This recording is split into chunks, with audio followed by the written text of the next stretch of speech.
Hello दोस्तों, तो स्वागत है आज की संडे मॉरल वैल्यूज में आपका। आज अगर हम लोग अपने सराउंडिंग्स में या फिर अपने आजू बाजू में नजर घुमाएं तो कई लोग हमारे सामने आते हैं। कई लोग अगर हम लोग बात करें इनमें से बहुत ज्यादा दुखी है, बहुत ज्यादा परेशान है, वो अपनी समस्याओं को लेकर बहुत ज्यादा हताश हो चुके हैं और वो अपना जीवन नष्ट करना चाहते हैं। बहुत ही ऐसे कम लोग हैं जो अपने जीवन से खुश हैं, जो अपने जीवन में सुखी है। पर आखिर इतने सारे लोग दुखी क्यों हैं? आखिर इस दुख का कारण क्या है? क्यों वो लोग सुखी नहीं रह पा रहे हैं? तो इसका कारण एक ही है, और वो कारण ये है कि हम लोग अपने आप को इस शरीर समझ के बैठे हैं। हम लोग ये समझ के बैठे कि हमारा शरीर ही सब कुछ है, और इस शरीर की आवश्यकताओं को और इस शरीर की इच्छाओं को पूरा करने के लिए हम लोग अपना पूरा जीवन लगा देते हैं। हमारे पास जो पैसा आता है वो भी हम लोग इस शरीर की इच्छाओं को पूरा करने में खर्च कर देते हैं। हमारे पास जो समय है वो भी इस शरीर की इच्छाओं को पूरा करने में हम लोग लगा देते हैं। इस तरीके से अगर हम लोग अपना पूरा का पूरा समय, अपना पूरा का पूरा धन और अपना पूरा का पूरे विचार इस शरीर की इच्छाओं को पूरा करने में लगा देंगे तो हमको दुखी हाथ लगने वाला है। अब क्यों दुख हाथ लगने वाला है? क्योंकि जो शरीर है ये एक भौतिक शरीर है, ये मटेरियल शरीर है, और इस मटेरियल शरीर की जो इच्छाएं हैं वो भी मटेरियल ही है। इस शरीर को क्या चाहिए? इस शरीर को पहनने के लिए अच्छे अच्छे कपड़े चाहिए, इस शरीर को खाने के लिए अच्छा अच्छा खाना चाहिए, इस शरीर को सभी वो चीजें चाहिए, सभी वो वस्तुएं चाहिए जो उसको सुखमय जीवन प्रदान कर सके। पर याद रखना, ये चीजें उसको कभी भी सुखमय जीवन प्रदान नहीं कर सकती है, क्योंकि शरीर तो नाशवान है। इस शरीर एक न एक दिन खत्म होने वाला है, पर एक चीज जो है वो कभी खत्म नहीं होने वाली, और असल में वो हम है, और वो है आत्मा। हम आत्मा है, इस चीज को समझिए। और ये जो आत्मा है ये है सत्य चित्त आनंद स्वरूप, यानी कि ये हमेशा सुखी रहने वाली आत्मा है, ये हमेशा आनंदित रहने वाली, हमेशा आनंद महसूस करने वाली आत्मा है। जिस दिन हम लोग इस आत्मा को जान लेंगे, जिस दिन हम लोग समझ लेंगे कि हम आखिर क्या है, तो उस दिन हम लोग सुखी रहेंगे, हम लोग असल में आनंद महसूस कर पाएंगे। तो उसके लिए जरूरी है कि हम लोग जाने कि आखिर हम लोग है कौन, आखिर हम लोग क्या है। अब सवाल उठता है कि हम लोग कैसे जाने कि हम लोग क्या है? तो इसका एक ही तरीका है, आत्मनिरीक्षण। आत्मनिरीक्षण मतलब होता है सेल्फ एनालिसिस। हम लोग अपनी क्रियाओं पर, हम लोग अपने विचारों पर, हम लोग अपने बिहेवियर पर, हम लोग अपने हैबिट्स पर ध्यान रखें। हम लोग देखें कि किस समय हमारे दिमाग में क्या विचार आ रहे हैं। हम लोग ये हमेशा ध्यान रखें कि हम लोग किस व्यक्ति से किस तरीके से बिहेव कर रहे हैं, किस तरीके से व्यवहार कर रहे हैं। और जब कभी हमें लगता है कि हमारे पास बुरे विचार आ रहे हैं, या फिर हमें लगता है कि हम लोग किसी व्यक्ति से बुरे तरीके से व्यवहार कर रहे हैं, तो उस समय हम लोग अपने आप को सुधारें। जितनी भी गलतियां हमारे अंदर है, जितनी भी कमियां हमारे अंदर है, इस आत्मनिरीक्षण के द्वारा हम उन कमियों को दूर करें और अपने अंदर वो सभी अच्छी आदतें लाए जो कि एक आत्मा की आदत होती है। इस आत्मा की जो आवश्यकता है, इस आत्मा की जो जरूरत है, वो इस भौतिक जरूरत नहीं है, ये कोई चीजों की जरूरत नहीं है। आप इसको अच्छा अच्छा खाना खिलाओगे तो आत्मा सुखी हो जाएंगे, नहीं, ऐसा नहीं होने वाला है। इस आत्मा की जरूरत है कि हम लोग अच्छे काम करें, हम लोग दूसरों की सेवा करें, और दूसरों की सेवा करने में जो आपको सुख महसूस होता है वो इस आत्मा को सुख महसूस होता है, और वही सच्चा सुख है, वही सच्चा आनंद है। तो मैं आपको यही बता रहा था कि जितना भी दुख है, जितनी भी आज समाज में बुराइयां फैली हुई है, वो इसी की वजह से फैली हुई है कि हम लोग इन शरीर की इच्छाओं को पूरा करने में अपना समय बिता रहे हैं। तो देखिए, अगर हम लोग शरीर की जरूरतों की बात करें तो इस शरीर की जरूरत क्या है? इसको अपना अंग ढकने के लिए कपड़ा चाहिए, इसको अपने पेट को भरने के लिए खाना चाहिए, और साथ ही अपने शरीर को साफ करने के लिए उसे पानी चाहिए, और ज्यादा से ज्यादा इसको एक घर चाहिए ताकि वो अपने आप को सुरक्षित महसूस कर सके। पर आज अगर हम लोग देखें तो हमारी जरूरतें हमारी इच्छाएं बन गई है। देखिए, जरूरतें होती है वो जो कि एक व्यक्ति को जीने में हेल्प करती है, जो उस व्यक्ति को जीने में सहायता करती है, पर आज हमारी जरूरतें हमारी इच्छाएं बन चुकी है। ये हमारी जरूरत है कि हमको जीने के लिए खाना खाना जरूरी है, पर ये हमारी इच्छा बन गई है कि हमें खाना अच्छा चाहिए, हमें स्वादिष्ट खाना चाहिए, हमें पिज्जा चाहिए, हमें बर्गर चाहिए, हमें पनीर बटर मसाला चाहिए, हमें छोले भटूरे चाहिए। इस तरीके से हमारी जरूरत हमारी इच्छा बन गई है। इस शरीर को ढकने के लिए हमें साधारण सा कपड़ा चाहिए, पर ये जरूरत भी आज हमारी इच्छा बन गई है। हमें पहनने के लिए अच्छे अच्छे कपड़े चाहिए, हमें तो प्लाजो चाहिए, हमें तो अच्छी अच्छी टी शर्टें चाहिए। तो इस तरीके से जो हमारी आवश्यकताएं हैं, हमारी जो जरूरतें हैं, वो आज हमारी इच्छा बन के हमारे सामने आ गई है। और जब जब इन इच्छाओं को हम लोग पूरा करने जाते हैं तो ये इच्छाएं कभी खत्म नहीं होती।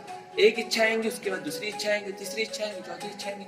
इस तरीके से इच्छाएं जो है वो बढ़ती जा रही है, बढ़ती जा रही है। और इन इच्छाओं को पूरा करने के लिए हमारे पास पैसे नहीं है। और जब हम लोग इन इच्छाओं को पूरा करने के लिए पैसे कमाने जाते हैं तो हमें बहुत ज्यादा टेंशन का सामना करना पड़ता है, बहुत ज्यादा तनाव हमारे सामने आता है। और उस तनाव की वजह से ही हम लोग दुखी होते हैं। तो इस तरह से यदि हम लोग अपनी इच्छाओं को पूरा करने में लग गए तो बेटा हमें दुखी हाथ लगने वाला है। हम लोग कभी सुख हासिल नहीं कर सकते, क्योंकि इस शरीर की इच्छा तो कभी खत्म ही नहीं होने वाली है। इस मन को क्या चाहिए? इस मन को हर एक वो चीज चाहिए जो इस दुनिया में है, और वो हर एक चीज हम लोग नहीं खरीद सकते हैं। इस चीज को हमें समझना पड़ेगा। तो फिर रास्ता क्या है? तो इसका एक ही रास्ता है कि हम लोग संयम को अपनाएं। हम लोग अपने मन को संयम में रखें, हम लोग अपने मन को कंट्रोल में रखें। जब कभी वो इच्छा उत्पन्न कर रहा है, जब कभी वो इस भौतिक शरीर के लिए इच्छा उत्पन्न कर रहा है, तो उस समय उस पर हम लोग कंट्रोल रखें। उस समय हम लोग अपने मन को समझाए कि ये इच्छाएं कभी पूरी नहीं होने वाली है। तो क्यों ना हम लोग उस समय अपने मन को समझाए, ये शरीर तो नाशवान है, इस शरीर के ऊपर जितना खर्च करेंगे वो सबका सब व्यर्थ जाने वाला है। और उस समय हम लोग मन को ये भी चीज समझाए कि जितनी हमारे पास चीजें हैं उनमें ही हमें संतोष रखना चाहिए। संतोष रखना चाहिए, इसका मतलब क्या होता है? संतोष रखने का मतलब होता है जितनी भी चीजें हमारे पास है हम उसी में खुश रहे, हम लोग सुखी रहे। यही वो मूल मंत्र है जिसकी वजह से हर कोई व्यक्ति सुखी हो सकता है। कि अपनी इच्छाओं को कम करो, जितना हो सकता है अपनी इच्छाओं को कम करो, अपने मन को संयम में रखो, और जितनी भी आपके पास चीजें हैं उस पर संतोष करो। क्योंकि देखिए इच्छा कभी पूरी नहीं होने वाली। इच्छा एक दलदल है, जितना आप इच्छाओं को पूरा करते जाओगे उतना ही आप उस दलदल में फंसते जाओगे, और जितना आप दलदल में फंसते जाओगे उतना ही दुख आपके करीब भटकने वाला है, उतना ही दुखी आप होने वाले हो। तो इस चीज को समझिए। इस पर मुझे एक कहानी याद आती है एक राजा की। एक राजा था, उसके पास सभी चीजें थी। उसके बहुत बड़ा महल था, उसके पास रानियां थी, उसके बच्चे थे, बहुत अच्छे दरबारी थे, हर एक चीज, हर सुख की सामग्री उसके पास थी। पर वो राजा दुखी था। वो राजा बहुत ज्यादा हताश हो चुका था। उसको अपनी लाइफ जीने में मजा ही नहीं आ रहा था जो उसको पहले आता था। तो फिर क्या किया जाए? तो इस पर राजा ने घोषणा किया कि जो कोई व्यक्ति, जो कोई विद्वान राजा को आकर बताएगा कि सुखी जीवन किस तरह से जिया जाता है और कैसे राजा सुखी रह सकते हैं, उसको बहुत बड़ा इनाम मिलेगा। और ये घोषणा सुनने के बाद कई लोग उस दरबार में आए। किसी ने कोई सुझाव दिया, किसी ने कोई सुझाव दिया। कुछ सुझाव राजा को बिल्कुल पसंद नहीं है और कुछ सुझाव राजा को पसंद तो आए, पर जब राजा उन सुझावों पर अमल करने को गए तो फिर भी उन्हें सुख की प्राप्ति नहीं हुई। फिर एक बहुत ही महान पंडित राजा से मिलने आए, और उस समय उन पंडित ने राजा को एक सुझाव दिया, और वो सुझाव ये था कि राजा एक ऐसे व्यक्ति को ढूंढे जो कि हमेशा सुखी रहता है, जो हमेशा आनंदित रहता है। ऐसा व्यक्ति ढूंढना है जो अपनी लाइफ से खुश हो, और उस व्यक्ति की कमीज और उस व्यक्ति की शर्ट उन्हें धारण करना है। उस दिन जाकर जो राजा है वो सुखी हो पाएगा, उस दिन जाकर राजा आनंदित हो पाएगा।